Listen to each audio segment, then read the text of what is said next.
Greetings, ladies and gentlemen. Welcome to the next installment of Innerviews. I am your host, Matt Presti, President of the University of Science and Philosophy. For this installment of Innerviews, we will feature a presentation by Richard Dulaney called The Life of Walter Russell. It was recorded June 1989 in Aspen, Colorado for the World Balance Conference. Prior to viewing the presentation, I'd like to do a few updates concerning the University of Science and Philosophy. Our Chief Science Officer, Darren Colomb, is still actively researching, developing, and bench testing technologies that have been in the works for the past year or so. Our Science and Research Committee as well is working on perpetual motion based on blueprints recovered from the warehouse. Exciting stuff, to say the least, coming from that department, and we will update you further as time allows. The Museum and Art effort, of course, still leading the charge to find a new location, and there will be some great announcements to come in the future. Hopefully that can be finalized and worked out, and we will keep you informed. So it could be very well by this time next year we will have a new location for the Russell Museum and the headquarters for the University of Science and Philosophy. All very exciting developments here. In addition, we have many new developments to share with you, including discovery of the Russell music on reel-to-reel. Many original compositions, hours of organ music. The quality is not that good, but our, again, Chief Science Officer and Archivist for the University, Darren Colomb, has been able to clean up a few of those recordings. You can visit philosophy.org/music if you'd like to hear those compositions for yourself. Please share the links. Also visit our news page, philosophy.org/news, where you will find the latest developments, headlines, and announcements from the University of Science and Philosophy. You scroll down, you'll see that we have an active, ongoing fundraising effort. We're trying to raise $1 million for the preservation of the Russell legacy for all posterity. Several of our other accomplishments over this past year include the digital archiving of the Science Journal of the USP, Fulcrum Magazine, which was edited by Dr. Tim Binder, former president of the USP, from the 90s. All of these are available for free, and please consider a donation to the science and research effort. These can be found at philosophy.org/fulcrum, and you'll see the donate button there on that page as well. We released a talk from Stephen Rice, very interesting, as well as two talks presented as one by Leo Russell called Woman's Role in the Universe. Again, these can all be found at philosophy.org/news. We're staying very busy here at the USP. A lot of internal work going on. You could call it our shadow work, if you will, to borrow a Jungian phrase, but we're getting our homes in order here in order that we may then extend this message and the great artwork of the Russells back to the community and the world stage at large. We appreciate, as always, all of you who have given to the effort in forms of either time, contributions, donations, committee volunteers, alumni, students, friends, and board of directors. We thank you all so much, and we will continue to bring you new and exciting developments, discoveries from the archives as we digitally back up over the many years to come the massive amount of archival material that is available. And without further ado, we will move ahead to the talk with Richard Dulaney, presentation on the life of Walter Russell. If you've further questions or would like to order books, we have definitely competitive shipping rates in comparison to Amazon. You can order online at philosophy.org/store or call 1-800-882-5683 and order over the phone. We appreciate you always, and we look forward to seeing you at our upcoming events. Thank you so much and enjoy this presentation.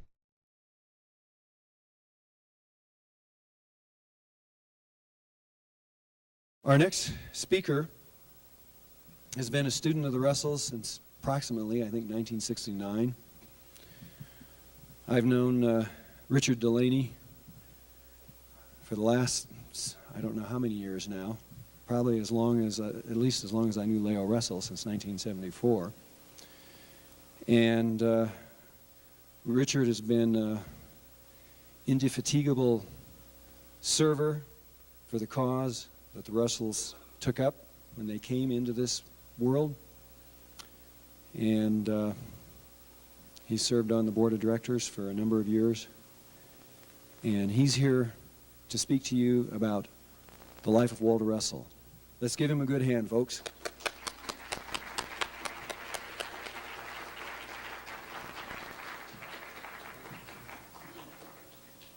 Thank you, Tim. As I'm sure all of you know by now, this conference on world balance is sponsored by the University of Science and Philosophy, which is a successor organization to the Walter Russell Foundation. In 1946, Glenn Clark dubbed Walter Russell as the man who tapped the secrets of the universe. In the 15 minutes that's allotted me, I'm going to try to give you some highlights of his life. He was an extremely versatile soul who achieved many, many things in his life, which spanned nearly a century. He was born in Boston on May 19th, 1871, refolded on his birthday, May 19 of 1963 in Virginia. His early years were years of poverty. By age 10, he was out of school and working, supporting himself. From infancy, he was a musician. By age 13, he was a church organist. He entered art school as a teenager and then worked for a number of years as an illustrator for books and magazines. By age 24, in 1895, he came into contact with an esoteric group, a transcendentalist group, known as the Twilight Club. This group was founded by Herbert Spencer, and known as the Twilight Club, the group constituted an ethical and moral movement to bring character and to bring the practice of the brotherhood of man principle into human relations. The Twilight Club had actually existed since 1875, and it was really a second phase in 1895 when Walter Russell met Herbert Spencer and Ralph Waldo Emerson, Walt Whitman, Andrew Carnegie, Mark Twain, some of the poet mystics who were in the Twilight Club at that time. By the year 1900, the painting work that Walter Russell was doing began to receive attention. The slide you see here is an allegorical painting called The Might of the Ages. If you look at the painting, you'll see a number of people from all different eras of time and space. Prominently there in the front, you'll see George Washington. You'll see biblical characters, Pocahontas, Shakespeare.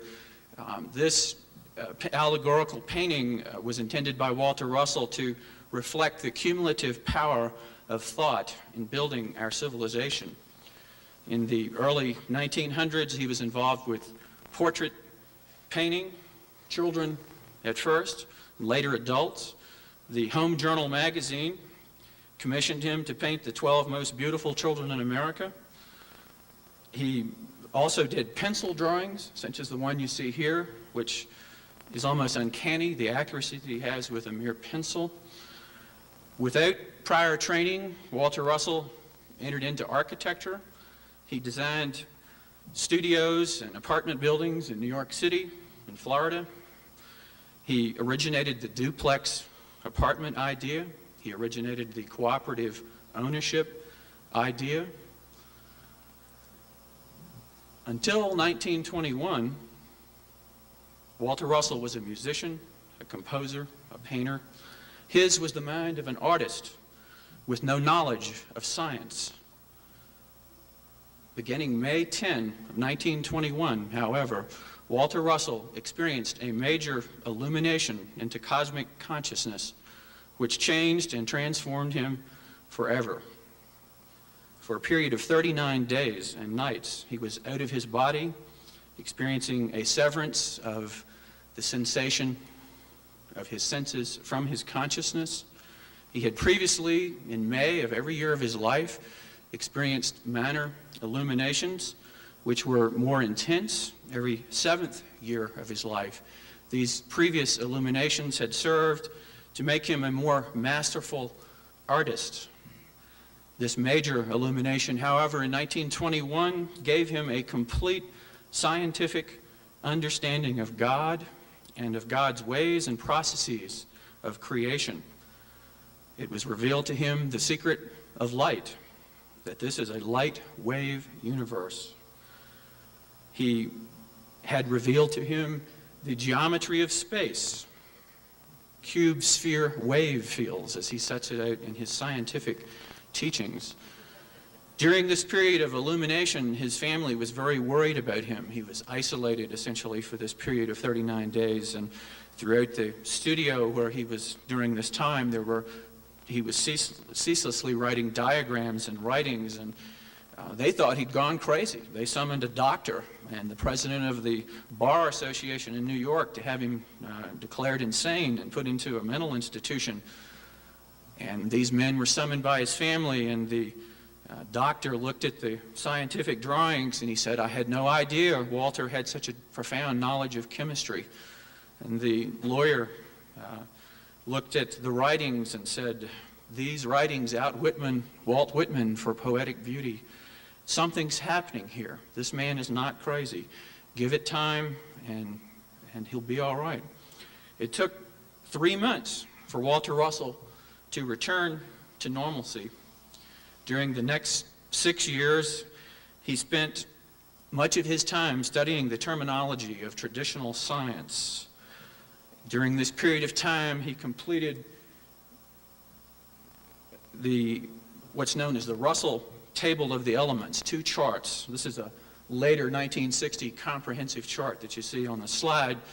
The earlier charts completed the 1904 Mendeleev Table of the Elements by adding the 3 invisible space octaves preceding hydrogen and by adding the transuranium elements, which later became the basis of radioactive fission. The great book that he wrote during this time is known as the Universal One. It was published in 1926. A number of the drawings and diagrams that are in that book were later incorporated in The Secret of Light and into the home study course that he later wrote on universal law and natural science. The Academy of Sciences in 1941 finally gave Walter Russell some recognition for his contribution in completing the Mendeleev Table of the Elements, and he was awarded a doctor's degree from the American Academy of Sciences for his charts. Our next speakers, Walter Baumgartner and Ryder Jacobson, will give you more detail on the scientific work of Walter Russell and the practical applications of his work. I would say the essence of his concept is that matter is actually waves of motion of light into different frequency bands or vibrations. The principle of balance as nature's one law is central to his scientific work. After 1921, Walter Russell formed with others the Society of Arts and Sciences. He worked with Alexis Carrel, Thomas Watson, and others to develop the science of man teaching, to awaken the spark of divine light within each man. During this period, Alexis Carrel wrote a book called Man the Unknown, and he urged this group, the Society of Arts and Sciences, to found a university for the study of the science of man. By 1927, at age 56, Walter Russell took up sculpture. Again, as so often before with his previous endeavors, with no prior training. His first bust was of Thomas Edison. He did many other busts, including a bust of FDR. He did a bust of Mark Twain. One of his most well-known sculpture pieces is the Mark Twain Memorial, which is a very large sculpture which contains many of the characters from the various books by Mark Twain. The Mark Twain Memorial was given some recognition. This is a gathering where there's a young man there, I believe that's supposed to be Tom Sawyer, receiving a figurine. He went on to sculpt the four freedoms, the freedom of speech, freedom of religion, freedom from want, freedom from fear. These sculptures were actually the interpretation of a concept presented to him by Franklin Delano Roosevelt for a world symbol. Roosevelt's concept was a symbol of four angels with upraised, protecting wings facing the 4 points of the compass. This world symbol was intended by Roosevelt to have gone at the ends of both ends of a bridge to cross the Potomac River into Washington, D.C. Unfortunately, because of World War II, the Congress did not fund that, and it was never done in Washington. In 1946, Walter Russell met Leo Russell, who was to become his wife.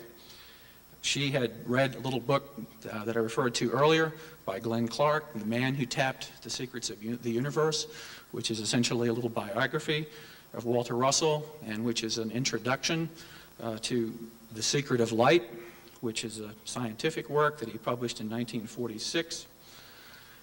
Meeting Leo was a major watershed in the life of Walter Russell.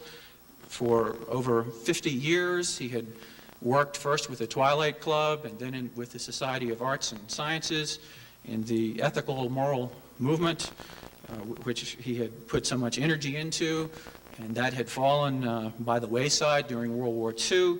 When he met Leo, the movement found a mother and was rebirthed. They were married, and in 1948, Leo had a vision of an illuminated Jesus looking ecstatically into the night from a mountaintop, with the light of the soul of the universal man shining from his eyes. And she turned to Walter and said, "We must go on a journey to search for God's sacred mountain that I have seen in a vision, and there we are to work and to give forth the teachings that God has given us for humanity." They traveled to the Rockies and all around the continental United States, and finally returned to the Blue Ridge Mountains in Virginia, where they found Swannanoa, which at that time was in ruins, a palace that had been built in 1912 by a railroad tycoon, an Italian Renaissance marble palace, had been abandoned throughout the Great Depression, throughout the World War II.